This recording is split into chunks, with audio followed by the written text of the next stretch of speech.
and good evening. I'm Melisa Idris. And I'm Sharaad Kuttan.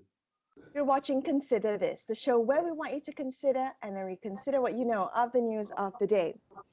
Myanmar's military has imposed full martial law in parts of Myanmar's commercial district after several Chinese-financed factories were torched and police opened fire on dozens of protesters there. Now, as the clashes continue in Myanmar, what will ASEAN do? What will the rest of the world do? Will we continue to watch? Our first guest on the show tonight is Aaron Connelly. He's the research fellow in East Asian politics and foreign policy at the International Institute for Strategic Studies, which looks at global security, political risk, and military conflict. Aaron, good evening. Thank you so much for joining us on the show today. Now, ASEAN has been previously criticized for failing to effectively address Myanmar's Rohingya crisis, the 2014 Thai coup, and Duterte's war on drugs. Now, can ASEAN do anything to address this democratic crisis that we're seeing in Myanmar, or are ASEAN's hands tied effectively by its principle of non-interference?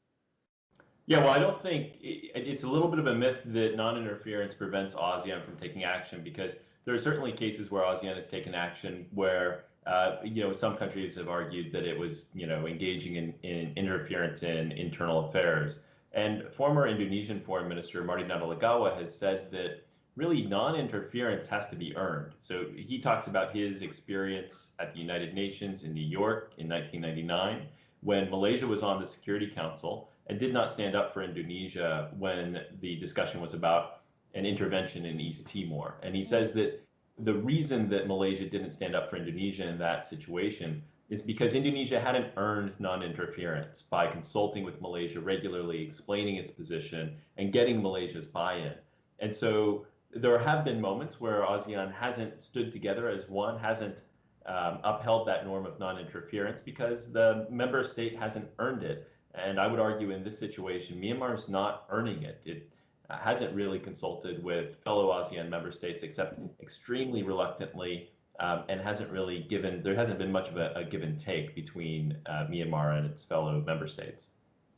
Aaron, while we're still on ASEAN, how much damage do you think the Myanmar crisis is doing, to the grouping, and to what extent will there be pressures on ASEAN to, suspend the membership of Myanmar, as some ASEAN MPs have called for recently? Yeah, it's something that ASEAN is going to have to consider, if for no other reason than there's now this dispute over the identity of the legitimate government of Myanmar. So you have, on the one hand, the junta and its, the foreign minister who was appointed by the generals, Winamong Lin, and you have, on the other hand, the committee representing the Dang Suk Luta, the National Assembly, which claims to be the democratically elected government of Myanmar, and in many respects they are. And they have both appointed foreign ministers and envoys.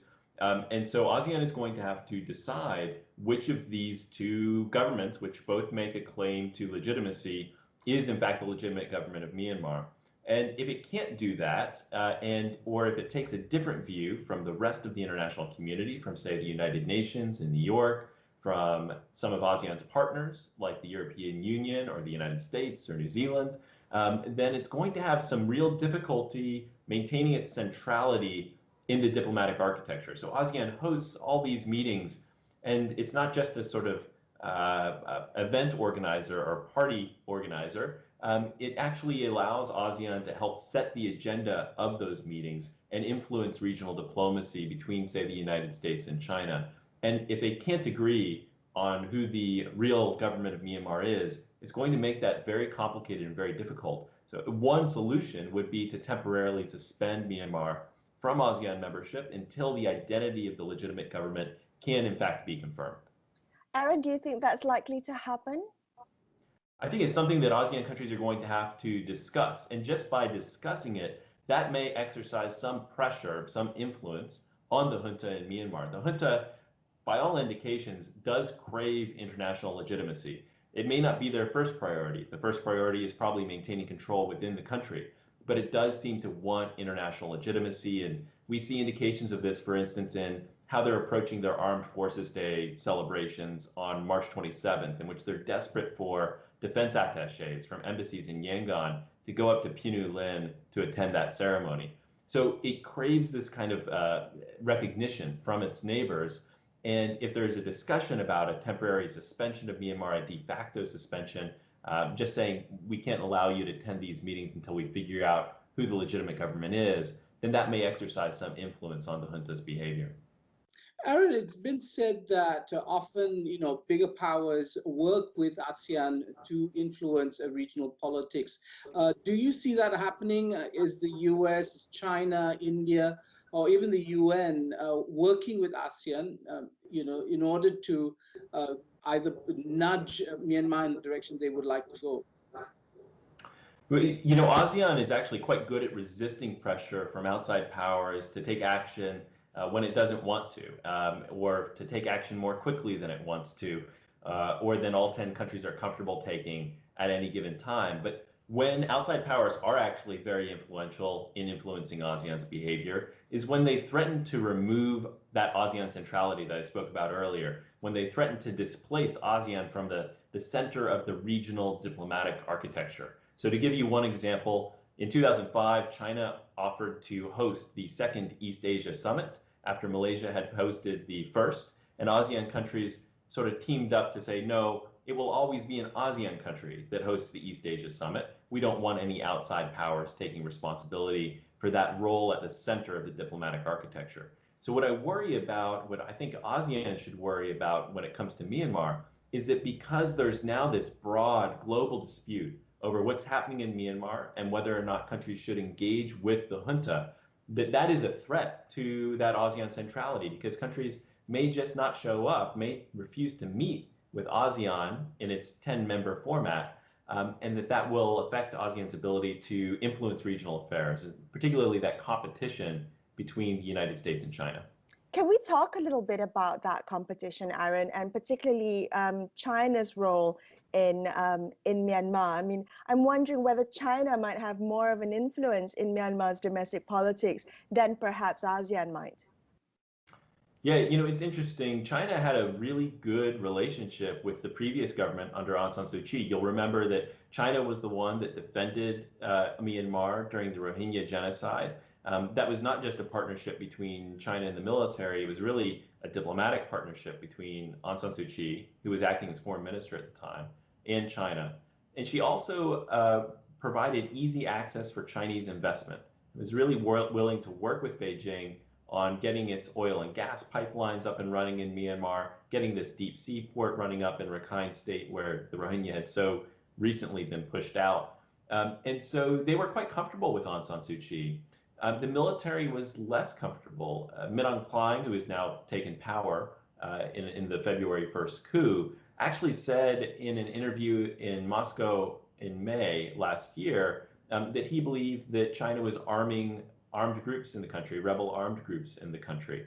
So China has taken a very hesitant approach to the coup. It hasn't really responded by backing in either one side or the other. And so I think China's response to the coup is really sort of an open book at this point. They could go either way, and it depends on what the rest of the international community will do. And I should just add, going back to ASEAN, China often likes to appear to be supporting ASEAN, especially when it takes a consensus view on a regional situation regarding Southeast Asia. It's not always the case. It's not the case in the South China Sea. But on something like Myanmar, China will look to ASEAN for clues because it doesn't like to be isolated. It wants to be part of a broader regional consensus. Aaron, there's also, of course, on social media, quite a bit of a focus on China, the apparent hypocrisy of China now, after factories were targeted. Do you think, beyond China, the question of Singapore also being a country in the region with some leverage because of potentially reserves or such being held in Singaporean banks. But what do you make of all these dynamics, especially as they play out in the popular imagination? Yeah. Well, the MAS, Singapore Central Bank, has said that there aren't substantial reserves of Myanmar held in Singapore. Others have said that that's not true, or that there may be some other aspect to this that the MAS statement didn't address.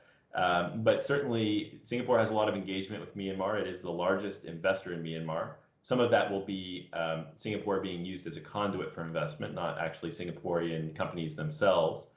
Many children of Myanmar's leaders study in Singapore. The leaders have tended to come to Singapore for healthcare. And so I think Singapore does have some influence here. And we are beginning to see, some of the old approaches to problems in Myanmar begin to be questioned in Singapore and in other places. And, that's probably a positive thing. We can't be trapped by stale thinking on how to handle this crisis that's mostly shaped by how the crisis was handled in 2007, for instance, during the Saffron Revolution.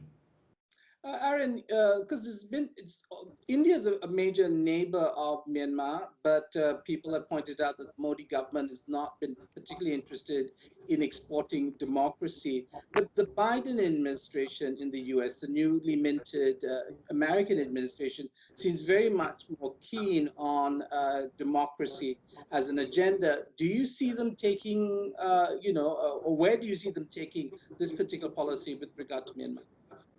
Yeah, it's interesting. India has been probably the quietest country in the region when it comes to the coup in Myanmar. Even China has said more in support of democracy in Myanmar. I think part of that is probably down to regime type. This is a really illiberal government in India under Narendra Modi. But part of it is also because India sees Myanmar through a very realist prism and always has. It has two objectives in Myanmar. One is a counterinsurgency campaign against Naga rebels that tend to take refuge in Myanmar's northwest. And the other is to prevent Myanmar from becoming a client state of China. And so it has agreed to join statements at the Security Council and also as part of the Quad leaders meeting that took place last Friday that referenced Myanmar. But some of that may be because India doesn't want to break with that consensus, and it has sought to water down some of those statements. So India has some influence here, but it's not really using it. Right. Aaron, thank you so much for joining us on the show tonight. We really do appreciate your time, and that was some great insights that you gave. Thank you for joining us. We're going to take a quick break. We're going to take a quick break here on Consider This, but we will be back with more on this topic. Don't go anywhere. We'll be back.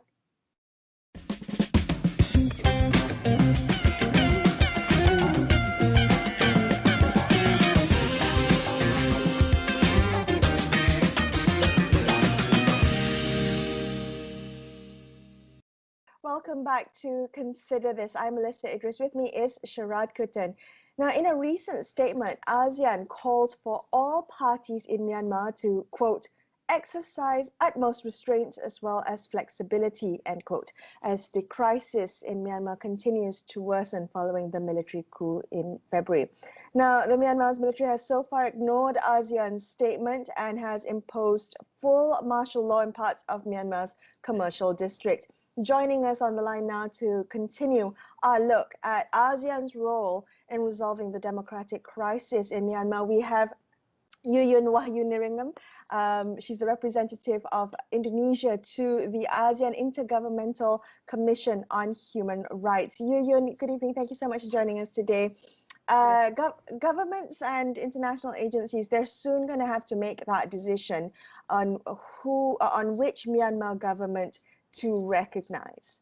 And the question is how they're going to decide, whether they're going to decide it as a bloc or if individual countries will defer in this recognition. How do you think ASEAN is going to respond, Yuyun?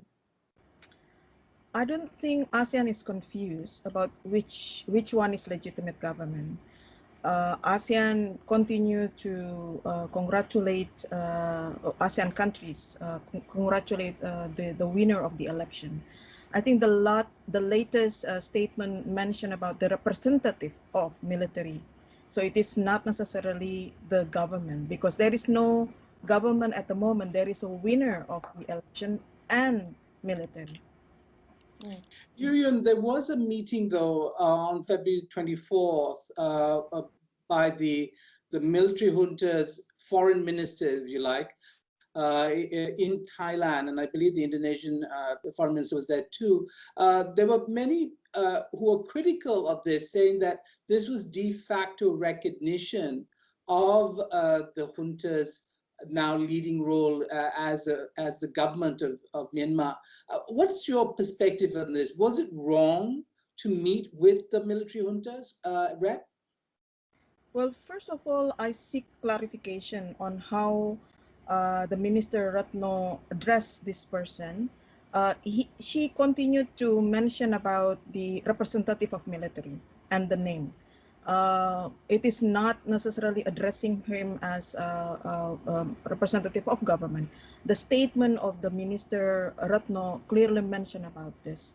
So whether or not it is wrong to meet him, no, it is not wrong, because the constitution of the Myanmar mentioned that military has a role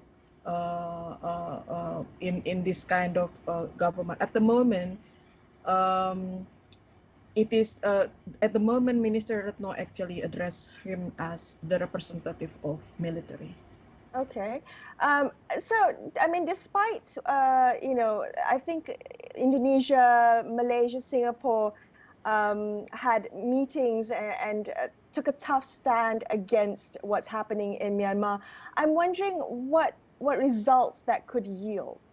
Given given ASEAN's principle of non-interference, would there be anything that ASEAN could do in terms of helping see an end to the conflict that we're seeing in Myanmar?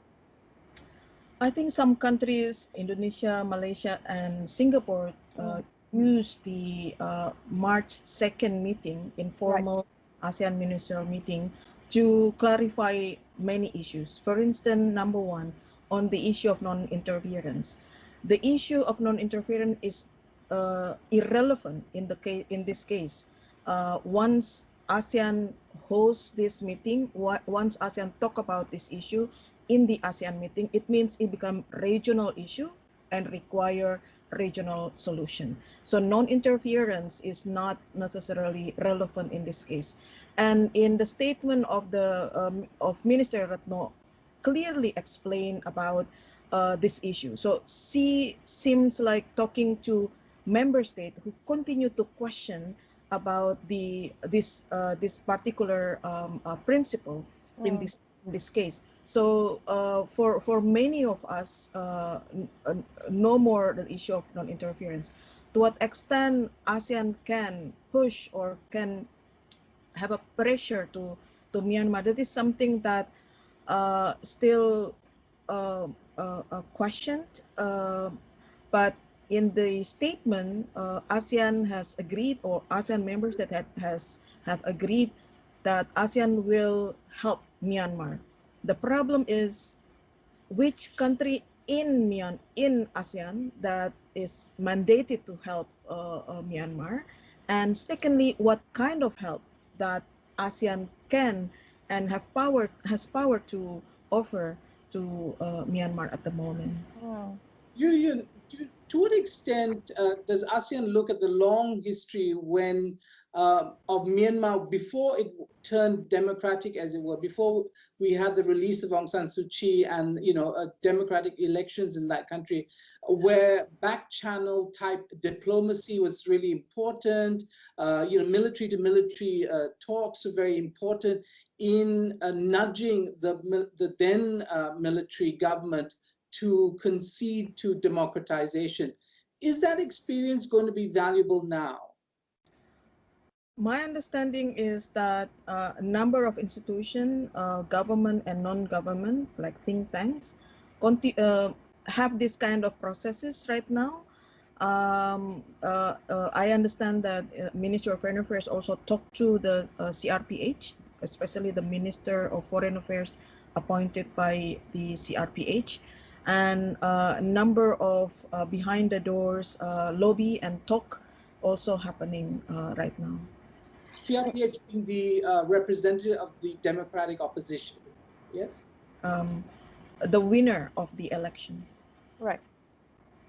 Yuyun, you brought up a couple of really interesting questions just now. in terms of what ASEAN's role is, how to decide which country within the 10 block grouping is mandated to help Myanmar. What kind of help are we talking about here? Could you weigh in on that? Could you elaborate a little bit in your capacity, in your opinion? Which country do you think should be mandated to be the one to help Myanmar? If you see the statement, the individual country statement from Indonesia, Malaysia, and Singapore, Indonesia offered itself to be the country that take this role. But Malaysia also mentioned about number another options, like for instance Troika. Troika countries right now are the Vietnam, Brunei, and Cambodia. So these are options. I think the informal ASEAN minister meeting did not manage to come up with a decision how we can move forward with the assisting Myanmar. So this is something that foreign ministers need to follow up after the informal ASEAN minister meeting, and also what kind of help, whether or not a dialogue. So ASEAN continue to talk about dialogue.